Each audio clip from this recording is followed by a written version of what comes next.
ರಾಜ್ಯ ರಾಜಕೀಯದಲ್ಲಿ ಅತಿ ದೊಡ್ಡ ಬಿರುಗಾಳಿ ಎಬ್ಬಿಸಿದ್ದ ಮುಡಾ ಸೈಟು ಅಕ್ರಮ ಹಂಚಿಕೆ ಕೇಸ್ ಇದೀಗ ಅದಕ್ಕೆ ಒಂದು ಹೊಸ ಟ್ವಿಸ್ಟ್ ಸಿಕ್ಕಿದೆ. ಬದಲಿ ನಿವೇಶನದ ಹೆಸರಲ್ಲಿ ಬರೋಬ್ಬರಿ 700 ಕೋಟಿ ರೂಪಾಯಿ ಬೆಲೆ ಬಾಳುವ ಸೈಟ್ಗಳನ್ನು ಅಕ್ರಮವಾಗಿ ಹಂಚಿಕೆ ಮಾಡಿರೋದು ಇಡಿ ನಡೆಸಿದ ತನಿಖೆಯಲ್ಲಿ ಬಯಲಾಗಿದೆ. ಏನದು? ಬನ್ನಿ ರಿಪೋರ್ಟ್.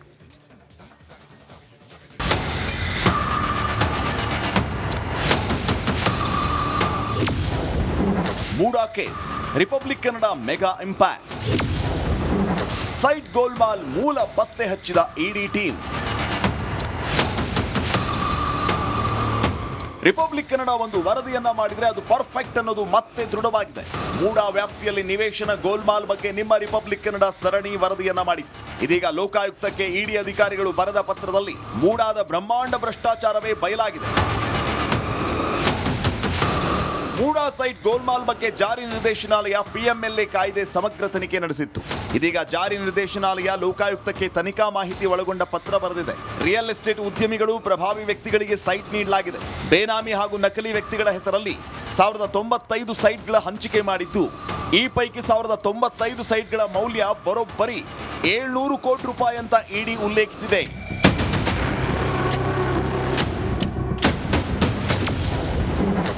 ಇಡಿ ಎತ್ತಿದ 6 ಪ್ರಶ್ನೆಗಳೇನು? ಮೂಡಾ ಪ್ರಾಧಿಕಾರದ ನಿವೇಶನ ಹಂಚಿಕೆಯಲ್ಲಿ ಬೇನಾಮಿ ಮತ್ತು ಇತರೆ ವಹಿವಾಟಲ್ಲಿ ಅಕ್ರಮ ಆಗಿದೆ.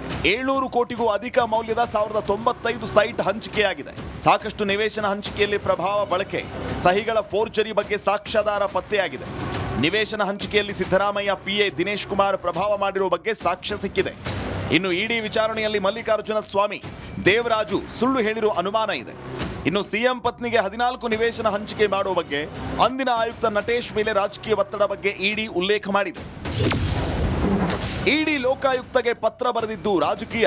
ಇಡಿ ಲೋಕಾಯುಕ್ತಗೆ ಬರೆದ ಪತ್ರದ ಬಗ್ಗೆ ಮಾತನಾಡಿದ ಸಿಎಂ ಸಿದ್ದರಾಮಯ್ಯ, ಮೂಡಾ ಕೇಸಲ್ಲಿ ಇಡಿಗೆ ತನಿಖೆ ಮಾಡುವ ಅಧಿಕಾರ ಇಲ್ಲ.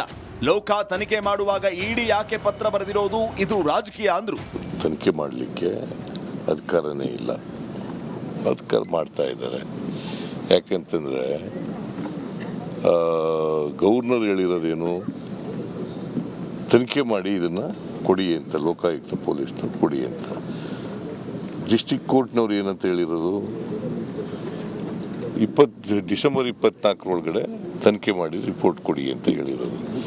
ಅವರು ತನಿಖೆ ಮಾಡ್ತಾ ಇದ್ದಾರೆ, ಇವರು ಯಾಕೆ ಲೆಟರ್ ಬರೀತಾರೆ? ಮೂಡಾ ಅಕ್ರಮದ ಪ್ರಕರಣದಲ್ಲಿ ತನಿಖೆ ನಡೆಸಿರೋ ಜಾರಿ ನಿರ್ದೇಶನಾಲಯ ಎಲ್ಲವನ್ನೂ ಎಳೆ ಎಳೆಯಾಗಿ ಬಿಚ್ಚಿಟ್ಟಿದೆ. ಇದೀಗ ಜಾರಿ ನಿರ್ದೇಶನಾಲಯದ ತನಿಖಾ ಪ್ರಗತಿ ಪತ್ರದಿಂದ ಸಿಎಂಗೆ ಮತ್ತಷ್ಟು ಸಂಕಷ್ಟ ತಂದೊಡ್ಡುವ ಸಾಧ್ಯತೆ ಇದೆ. Bureau report, republic Kannada.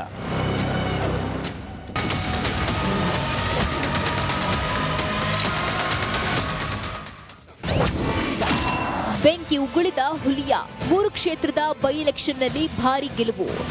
ಈ ಮೂಲಕ ನನ್ನ ಮುಟ್ಟಂಗಿಲ್ಲ ಎಂಬ ಸಂದೇಶ. ಸಿದ್ದು ಕುರ್ಚಿ ಮುಟ್ಟಿದ್ರೆ ತಟ್ಟಿ ಬಿಡ್ತಾರೆ ಟಗರು ಬಣ.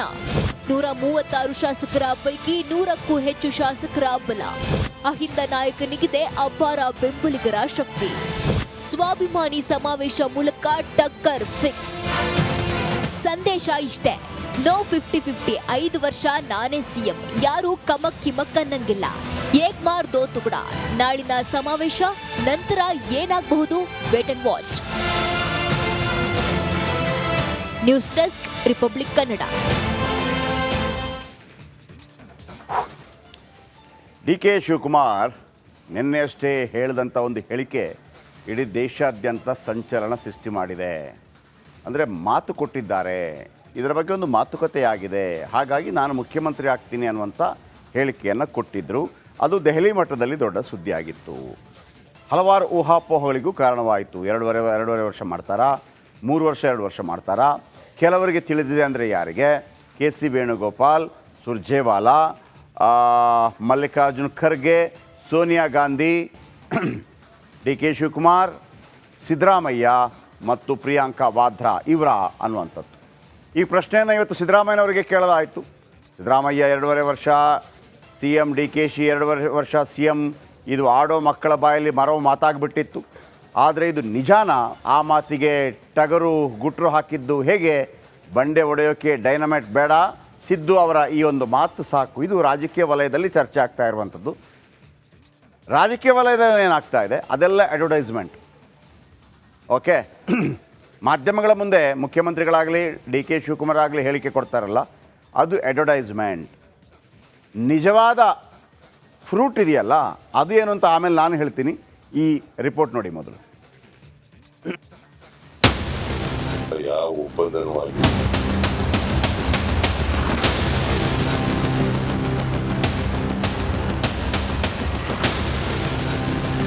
ಹೈಕಮಾಂಡ್ ಅವರು ಹೇಳಿಲ್ಲ, ನಾನು ತೀರ್ಮಾನ ತಗೊಂಡೆ.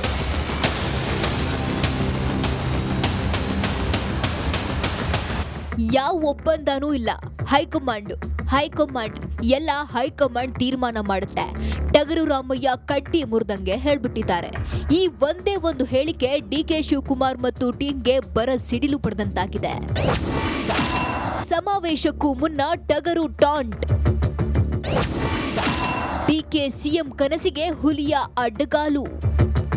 ಹೋದ ಬಂದಲ್ಲೆಲ್ಲ ಡಿಕೆ ನೆಕ್ಸ್ಟ್ ಸಿಎಂ ಡಿಕೆ ಅಂತಿದ್ದ ಬಂಡೆ ಅಭಿಮಾನಿಗಳಿಗೆ ಕಮಕ್ ಕಿಮಕ್ ಅನ್ನಂಗಿಲ್ಲ ಎಂಬಂತೆ ಸಿದ್ದು ಕೌಂಟರ್ ಕೊಟ್ಟಿದ್ದಾರೆ. ಅದು ಓಪನ್ ಸ್ಟೇಟ್ಮೆಂಟ್. ಅಧಿಕಾರಕ್ಕೆ ಬರುವ ಮುನ್ನ ಒಪ್ಪಂದ ಆಗಿದೆಯಂತೆ ಸರ್ ಅಂತ ಡಿಕೆ ಹೇಳಿದ್ದಾರೆ ಅಂತ ಮಾಧ್ಯಮಗಳು ಪ್ರಶ್ನಿಸಿದ್ರು.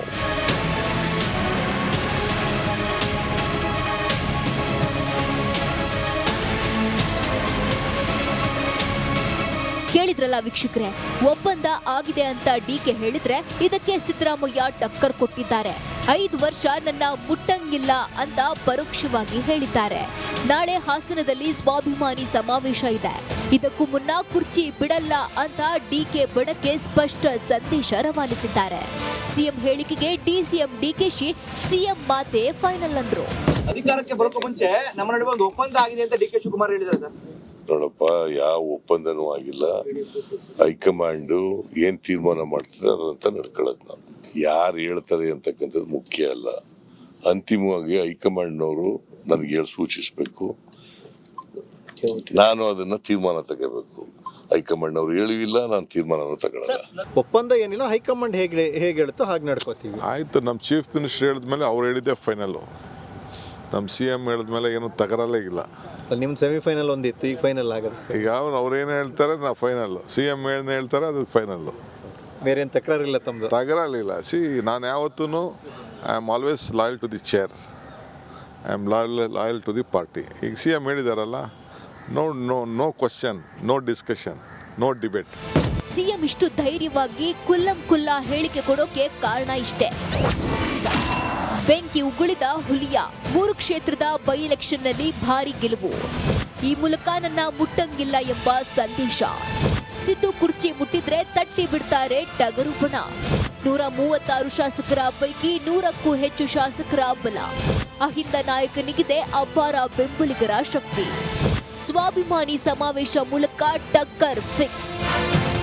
ಸಂದೇಶ ಇಷ್ಟೇ, ನೋ 50-50. 5 ವರ್ಷ ನಾನೇ ಸಿಎಂ, ಯಾರು ಕಮಕ್ ಕಿಮಕ್ ಅನ್ನಂಗಿಲ್ಲ. ಏಕ್ ಮಾರ್ ದೋ ತುಗಡ. ನಾಳಿನ ಸಮಾವೇಶ ನಂತರ ಏನಾಗಬಹುದು? Wait and watch.